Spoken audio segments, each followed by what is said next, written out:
Assalamualaikum warahmatullahi wabarakatuh. Hai semuanya, saya Jesenia Triksi Akela dari kelas 10-5. Pada hari ini, saya ingin menjelaskan tentang peristiwa penting bagi umat muslim, yaitu Fathu Makkah. Sebelumnya, ini adalah tugas video pelajaran sejarah kebudayaan Islam yang dibimbing oleh Pak Lukman SAG. Selamat menyaksikan. Peristiwa Fathu Makkah atau yang sering kita kenal sebagai pembebasan kota Makkah adalah peristiwa yang sangat penting bagi umat muslim, di mana kita tahu bahwa Ka'bah terletak pada kota Makkah dan pada saat itu kota Makkah dibebaskan dari segala berhala.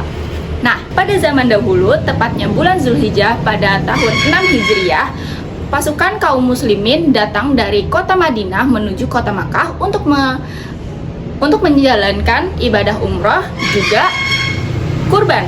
Nah, saat itu umat muslim membawa 400 rombongan, 400 orang nih, dan membawa 70 hewan kurban yakni unta. Nah, di situ kaum muslimin tuh semangat banget buat datang ke kota Makkah untuk menjalani ibadah umroh. Tapi pas sampai di kota Hudaybiyah atau kota yang letaknya 22 km jauhnya dari kota Makkah, itu di sebelah arah barat kota Makkah, tiba-tiba kaum Quraisy Mekah datang untuk menghentikan rombongan kaum muslimin.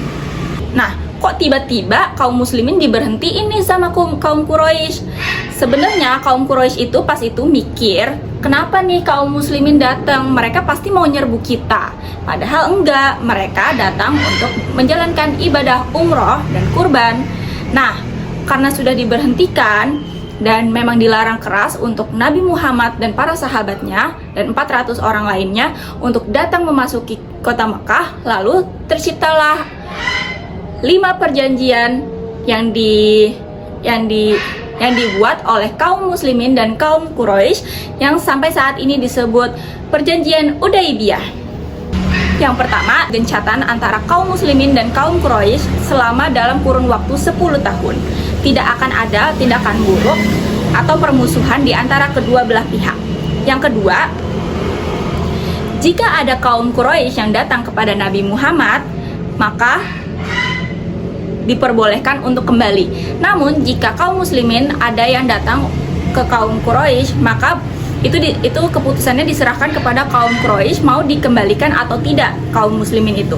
Yang ketiga, seluruh klien Arab dibebaskan untuk mendapatkan kerjasama, antara itu mau ke kaum muslimin boleh, ke kaum Quraisy boleh. Jadi yang keempat,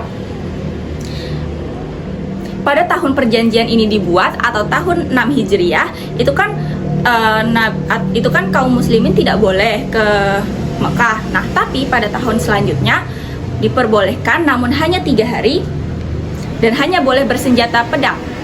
Dan yang kelima, perjanjian antara kaum muslimin dan kaum Quraisy ini didasari oleh ketulusan dan tidak ada namanya penipuan dan penyelewengan. Setelah Nabi Muhammad dan rombongannya menetap di Hudaybiyah selama 20 hari demi melakukan perjanjian itu bersama para pemimpin kaum Quraisy, akhirnya mereka balik ke Madinah.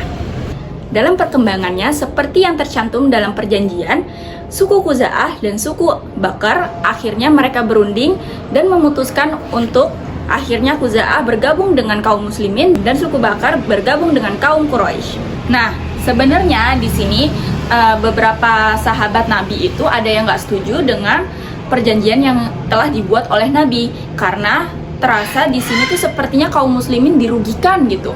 Padahal bagi Nabi Muhammad sebenarnya tidak, apalagi di perjanjian yang kedua, di mana ketika kaum Quraisy ada yang datang ke kaum muslimin tanpa sepengetahuan keluarganya, maka akan dikembalikan. Tapi jika kaum muslimin ada yang datang ke kaum Quraisy, tidak akan dikembalikan. Itu kan seperti kedengarannya merugikan kaum muslimin sekali. Padahal tidak, karena di situ Nabi Muhammad bisa menilai mana umat muslim yang benar-benar karena ketulusan hati atau tidak, sesuai juga dengan perjanjian yang telah dicantumkan. Akhirnya suku Khuza'ah dan suku Bakar mengadakan gencatan senjata. Namun pada akhirnya perjanjian Hudaybiyah tidak berjalan sebagaimana semestinya. Ternyata kaum Ternyata suku Bakar dan beberapa pemimpin kaum Quraisy sudah membuat ide dan melaksanakan penyerangan diam-diam kepada kaum Khuza'ah. Nah, Nabi Muhammad yang tahu akan hal tersebut, bahwa mereka melanggar perjanjian, akhirnya Nabi Muhammad mendapatkan ide. Seiring berkembangnya Islam dari tahun ke tahun, akhirnya umat muslim semakin banyak, dan saat itu Nabi Muhammad menyiapkan 10.000 rombongan untuk diam-diam memasuki kota Mekah. Nah, dengan ide cemerlangnya Nabi Muhammad, karena ada 10.000 rombongan, dan untuk mengelabui para kaum Quraisy yang ada di Mekah agar mereka tidak tahu tepatnya berapa rombongan umat muslim ini, Nabi Muhammad membagi 3 jalur bagi umat Islam. Yang pertama, pasukan pertama datang dari arah utara yang dipimpin oleh Zubair bin Awan. Yang kedua, pasukan datang dari arah bawah yang dipimpin oleh Khalid bin Walid. Yang ketiga, pasukan datang dari arah barat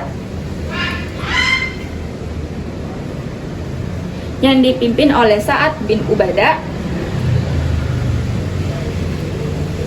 Dan yang terakhir ada dari atas kaki Gunung Hind, kaki Gunung Hind dipimpin oleh Abu Ubaidah bin Jarrah, dan Rasulullah berada dalam pasukan ini. Tapi ternyata saat dalam misi diam-diam menyelinap ke dalam kota Makkah, ada satu pengikut kaum Quraisy yang mengetahui misi kaum muslimin, yaitu Abu Sufyan. Abu Sufyan di situ takut banget, karena di situ kelihatan kan betapa banyaknya umat muslim, dan mereka di situ hanya bisa menyerah karena tahu betapa banyaknya umat muslim yang datang saat itu dengan senjata yang lengkap. Dan di situ Abu Sufyan mengira bahwa kaum muslimin datang untuk menyerang balik perilaku apa yang telah dilakukan oleh suku Bakar dengan pemimpin-pemimpin kaum Quraisy. Nah, pada saat itu akhirnya Nabi Muhammad yang mengetahui bahwa Abu Sufyan ini orangnya sangat suka dipuji, Nabi Muhammad bilang kepada Abu Sufyan, bagi kaum Quraisy yang ingin aman, masuklah ke rumah Abu Sufyan, maka kalian akan aman. Yang kedua, masuklah ke dalam masjid, maka kalian akan aman. Dan yang ketiga, berdiam diri dan tutup semua pintu dan jendela, maka kalian akan aman.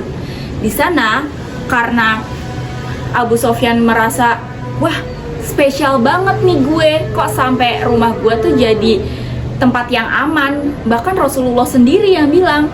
Akhirnya, pada saat itu, Abu Sufyan menyatakan diri sebagai umat Islam. Akhirnya Abu Sufyan memerintahkan semua kaum Quraisy untuk berdiam diri di dalam rumah. Dan benar, pada saat itu kota Mekah sunyi sekali, seperti di malam hari tidak ada kehidupan. Padahal misi Nabi Muhammad untuk datang ke kota Mekah bukan untuk menyerang balik, namun hanya untuk membebaskan kota Mekah dari berhala-berhala. Nah, karena kemudahannya, karena kaum Quraisy tidak ada yang keluar dari rumah saat itu, akhirnya dengan leluasa kaum muslimin dengan gampangnya membersihkan seluruh kota Mekah, terutama bagian Ka'bah, dari berhala-berhala. Demikianlah kisah Fathu Mekah. Nah, dari kisah ini yang sangat menarik bagi saya adalah bagaimana sikap Rasulullah ketika kita semua tahu bahwa Rasulullah pernah dikucilkan, dicaci maki, dilempari dengan batu, dikasih perilaku buruk oleh para kaum Quraisy. Tapi pada akhirnya saat Nabi ingin membebaskan kota Mekah dari berhala-berhala, yang Nabi lakukan hanyalah memberi pengampunan pada seluruh kaum Quraisy dan tidak membalas dendam pada apa yang telah dilakukan oleh kaum Quraisy. Dan dari sini lagi-lagi kita dibuat bangga oleh sifat Rasulullah,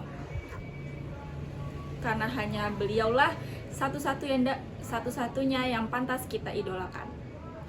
Sekian dari saya Jesenia Triksi Akila. Apabila ada kekurangan mohon maaf.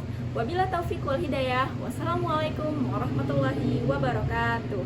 Semoga bermanfaat.